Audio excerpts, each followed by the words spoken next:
Hello viewers, আসসালামু আলাইকুম। আরেকটা ভিডিওতে আপনাদের সবাইকে স্বাগত জানাচ্ছি। দেখতেই পাচ্ছেন এখানে স্ট্রবেরি সিরাপ আমার সামনে। এটা হচ্ছে স্ট্রবেরি সিরাপ কীভাবে তৈরি করবো সেই ভিডিওটি আপনাদেরকে দিতে চলেছি। তো আমি কিন্তু স্ট্রবেরি আইসক্রিমের একটা ভিডিও আমার চ্যানেলে অলরেডি দিয়ে দিয়েছি। আপনারা যারা দেখেননি এখনও অবশ্যই দেখে নেবেন আমার চ্যানেলটা থেকে। আর এখন আমি সেখান থেকে একটা ছোট অংশ দেখাচ্ছি আপনাদেরকে, যেটা হচ্ছে স্ট্রবেরি সিরাপ আপনারা ঠিক কীভাবে তৈরি করবেন। এই স্ট্রবেরি সিরাপ কিন্তু আপনাদের কেক তৈরি এবং আইসক্রিম তৈরি ছাড়াও বিভিন্ন কাজে লাগতে পারে।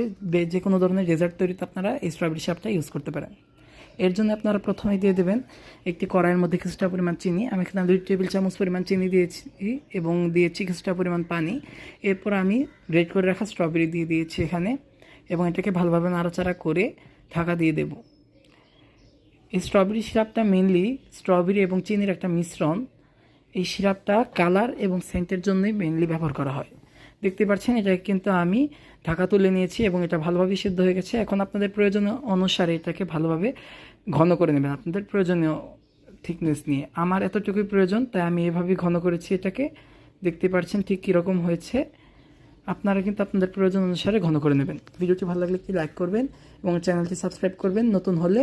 এবং এই স্ট্রবেরি সিরাপ আপনারা কী কী কাজে ব্যবহার করতে পারবেন অবশ্যই আমাকে কমেন্ট করে জানাবেন। ধন্যবাদ সবাইকে।